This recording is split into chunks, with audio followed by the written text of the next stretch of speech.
staff refuses to ride with him. Yeah, because he drives so erratically. People, they get lots of things like, he's walking into traffic. His wife doesn't talk to him.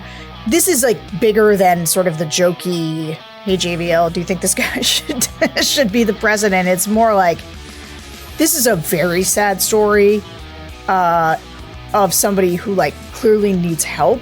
And he should resign. And should resign and he should resign and get help.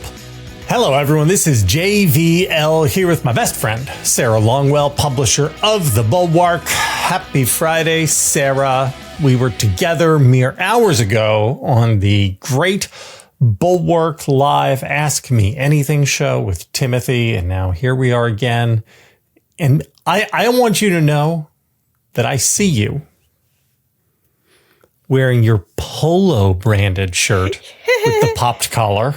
Okay, so it's funny. Somebody asked me this, and when I was picking out clothes this morning, I was like, "Oh, I'm going to go grab one of my polos and show them." Like, and here's what people don't understand is that the fabric of a polo shirt versus other kinds of they are polo shirts because that's like a generic term, but like this is a Ralph Lauren. This is the Coca-Cola of polo shirts. And it is the only one, and I got to tell you, man, a real lesbian when she irons the collar. 'Cause it is like stiff as a board. I've never gotten that far, but I do pop the collar on these. Oh, I love it. So I promised last night in the show that we would take some more questions, and I have some more questions. There was a lot of good stuff on the cutting room floor. I was like, I want to talk about these things. 'Cause the questions were good. I just felt like, man, I don't know. I felt like we could have gotten into a lot of fun stuff. So I hope you picked good ones. Yeah. I mean, I think I picked great ones, honestly. Okay. If I had to just tell you about the quality of my question picking. But we're going to start with two things. We're going to start with John Fetterman, who I am writing about for the Triad today. There is a New York Times Magazine piece that dropped this morning about him, and it is a tough read. It is a tough read. So I would like, since I'm still thinking through my thoughts on this, because I was like a third of the way through writing before we stopped to tape, I'd like to hear what you have to say so that I can then steal it and incorporate it into my newsletter. Well, here's the main thing, and I guess I want to ask a question back, which is, that's a career-ending profile, I think, because the problem isn't just like everything in there, and there's just a lot of hard stuff about his health, his mental health, what he was putting his staff through, and when they quote Tim in the piece from TNL where we talked about this after he'd gone on the show, and Tim was saying, I don't know, guys, like he really can't talk. But this is like they somehow had kept under wraps a very bad car accident that he was in. There is an email that they quote pretty liberally from by Adam Gentleson, who actually I've had on the Secret Pod, who was his chief of staff. And it was him writing to his doctors at Walter Reed to say, hey, you told us to look out for these things. Here's all the things we're seeing. And it was... I'm sorry, you had Adam Gentleson on the Secret Pod? I'm sorry, not the Secret Pod. Sorry, the Focus Group Pod. Oh, I was going to say, I go out for a week and you do a... No. Sorry. Gotcha. We were on the Secret Pod. I had him on the Focus Group Pod. Just wanted to understand. Go ahead. Keep going. And so I'm like familiar with this guy, not a hyperbolic guy. And so he's just writing to the doctor with like a list of concerns. And there's this other story. It's I'm sorry to do this, but you may think about this as you're writing. There's a congresswoman from Colorado who there's another story about having her staff has multiple times. She's been suicidal and they've had to call people and she's running again. Like the mental health, like these level of mental health issues where your staff is scared all the time, not just because you're abusive, although that is part of it, but because they think you could get them killed. Like his staff is, now going back to Fetterman, staff refuses to ride with him. Yeah, because he drives so erratically. People, they get lots of things like, he's walking into traffic. His wife doesn't talk to him. this is like bigger than sort of the jokey, hey, JVL, do you think this guy should be the president? It's more like, this is a very sad story of somebody who like clearly needs help. And he should resign. And should resign. And he should resign and get help. No, that's exactly. I mean, forget career ending. Yeah, you're right. That's how this should be like his family should sit him down and say, Johnny, got to come home. We got to save you. Yeah. This is no job is worth, literally no job is worth this. I don't know if does the word Andrew Luck mean anything to the name Andrew Luck mean anything to you? No. He was #1 overall pick in the NFL draft, was the second highest combine score ever for a quarterback below John Elway, I think.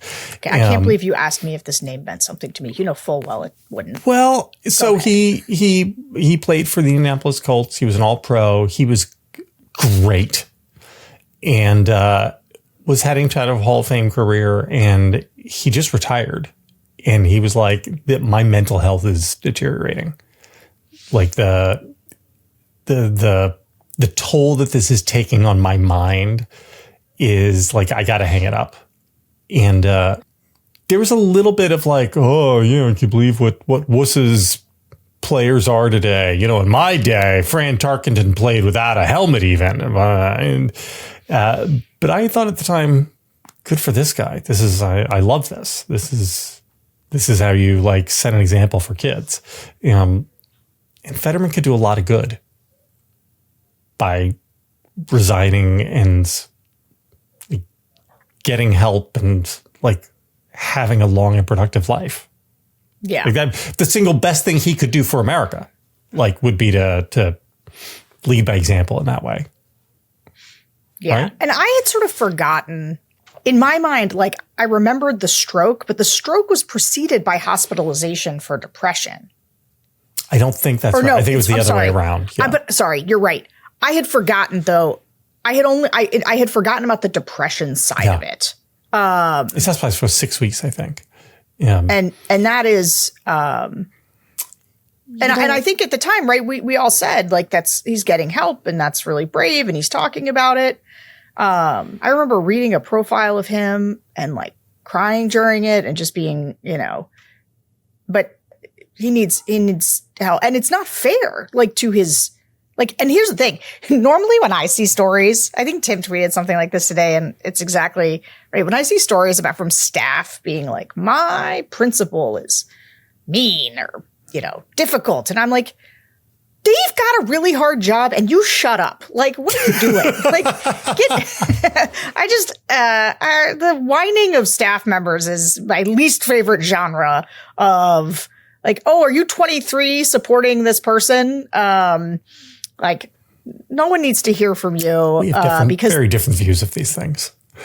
No, the guy in Whiplash is the hero. He's the hero, the drum teacher. That is definitely one interpretation of that film. Tar, also the hero. But anyway, I can be skeptical of the staff stories, but that is not what these are. These are not like just sort of whining. This is people saying like these are people with serious problems and somebody's got to get them help. And they should not be in public life. I mean, I would love it for Katie Britt, who supposedly is Fetterman's closest friend in the Senate, to like sit down with him and say, John, because I think having it come from, especially from a Republican colleague, would be. My guess is that even though she's his friend in the Senate, I'm not sure that that's.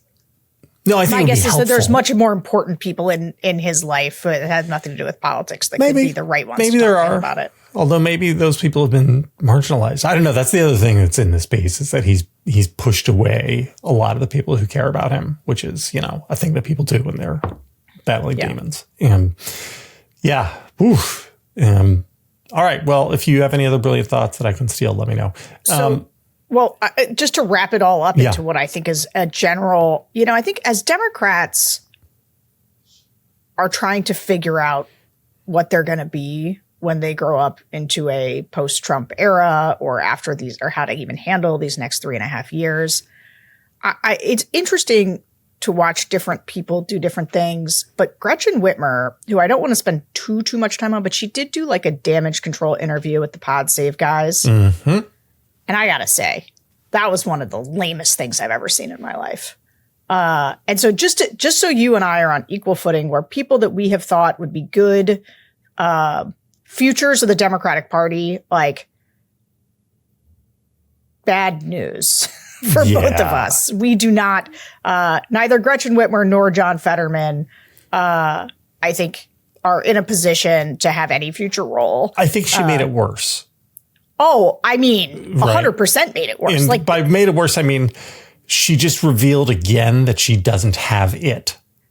Yes. Do you know what I mean? Like that's what I mean. Like, I don't mean like, oh, her answers are unconvincing. Like, that's not the problem. The problem is like, this is what a normal politician does, not a special politician. A normal politician goes out in front of a friendly interviewer and tries to clean it up and then sort of like spins the plates and doesn't do a very good job of it. Well, to me, it was actually the explanations were maybe worse than what we could have come up with, because it was sort of like, oh, no, I think he's a huge threat to democracy, but I was there to talk about da-da-da-da-da. And I don't know. It was a poor performance. And like, when you say she doesn't have it, actually, that's not the thing to me, because it's not just like the charisma or the political instincts. It's the moral clarity that's missing. Oh, that too. And that is the thing that, to me, that's one of the easiest things to have in this particular moment, is the moral clarity around what is wrong, and that like your role as a politician is to do something to stop it. And she has zero instincts around that, or zero understanding around that. That was evident in this. And so I was. So let me use this as a segue to the first question on our little extended AMA, which is from Robin Suarez, who says, I would like to ask if they owe Governor Whitmer an apology. She extracted a ton of cash from Trump for her state while he was backhanding Governor Sanders. Is a president and governor only supposed to talk or meet with nice people? No, you are not supposed to only meet with nice people. And anybody who's listened to me over the years knows that actually I'm a big believer in you have to put aside lots and lots of differences, oftentimes to sort of get things that are of higher order importance. I think there's a couple things going on with this. One is Donald Trump is so corrupt. What he is, and this is after 100 days of us seeing who Donald Trump was going to be in his second term. Now, I think we were pretty clear-eyed about who he was going to be, and he's been exactly who he said he was going to be, but like sort of on steroids almost.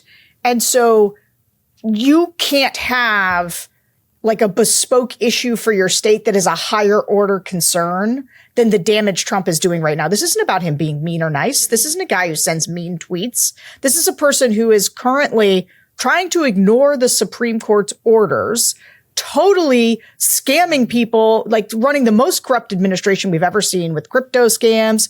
He is deporting people illegally and refusing to bring them back. He's actually disappearing them. They're making mistakes in disappearing people.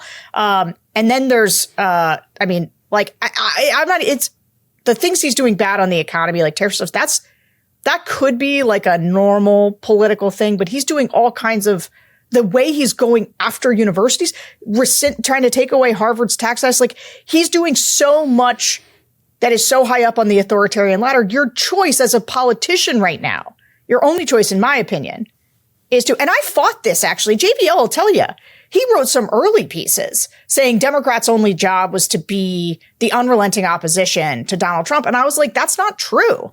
I thought that was not a good opinion right out of the gate. It's the right opinion now. Like, we've seen enough.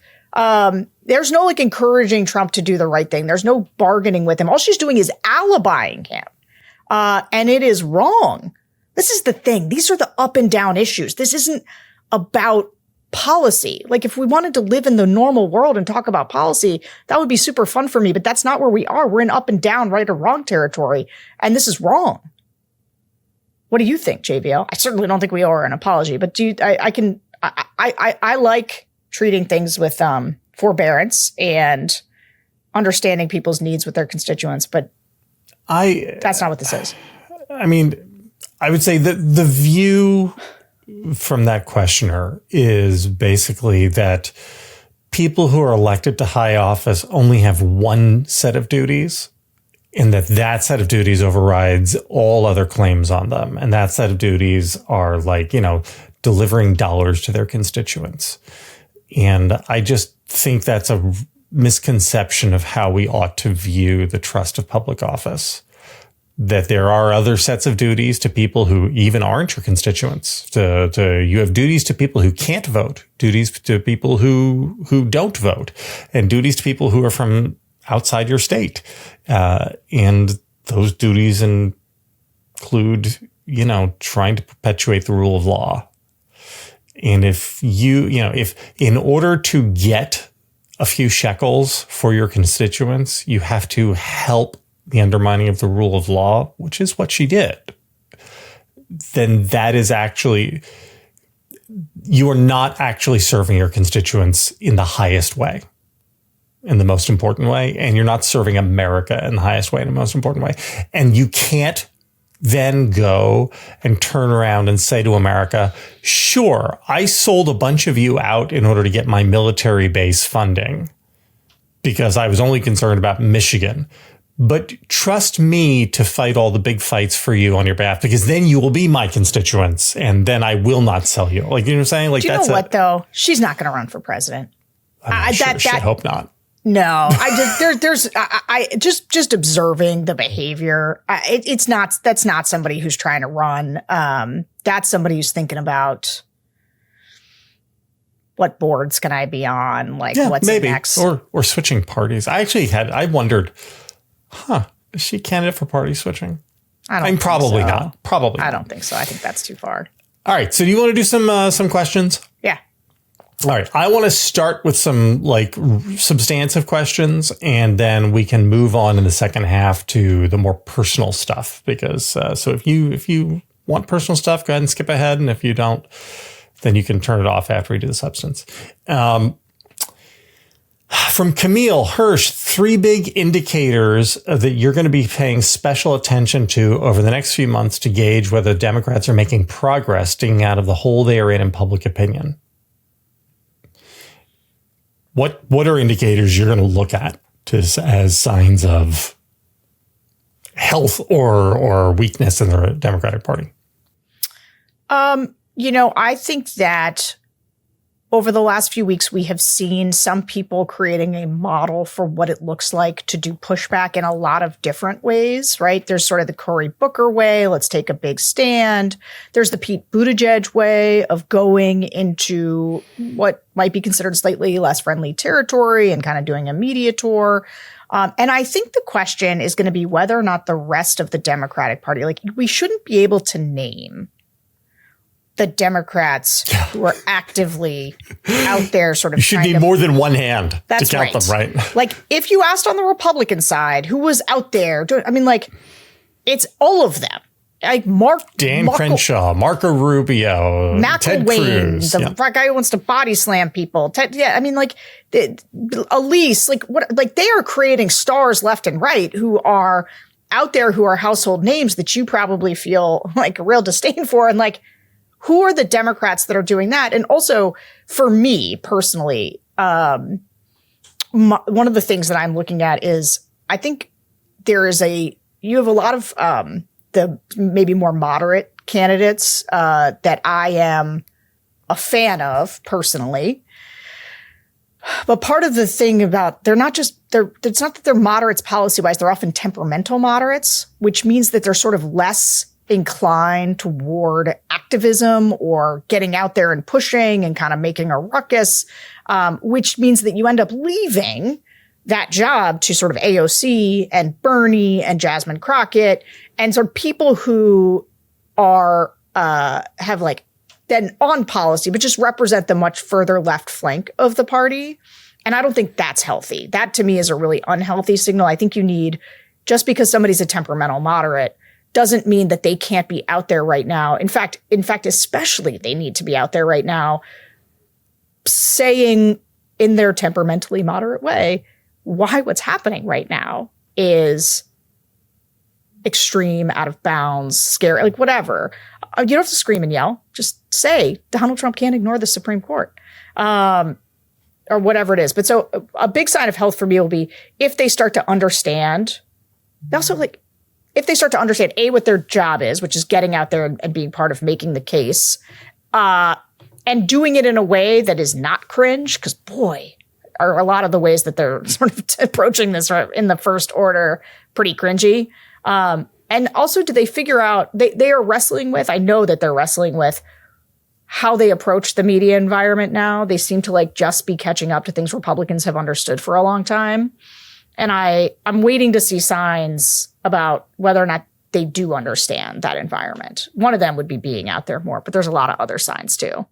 What do you think? I mean, I think that the best way to gauge how well the Democrats are doing is by looking how the Republicans do. And so I am very interested in the vote share that Republicans get in New Jersey and Virginia relative to last November.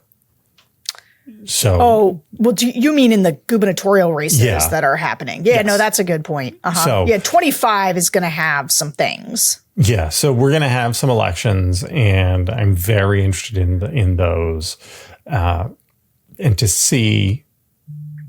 Also, to compare then the delta between the out year and the presidential year of this and then of 2017 and 2016 to see, is it a bigger jump than that was, or a bigger drop off for Republicans than that was. There's a guy running for the Republican nomination in New Jersey who is running on the idea of creating a New Jersey Doge. That is an interesting proposition to make. Like, Elon Musk's popularity is like down to 35% or something. And there's a dude up here who's like, I'm going to try running for governor on the idea that I'll do to New Jersey what Elon did to the federal government. Interesting. And I'll be interested to see how that plays, honestly. All right, we're going to keep going. If you guys want to hear the rest of the show, go ahead and subscribe. We'd love to have you. Subscribe. It's time.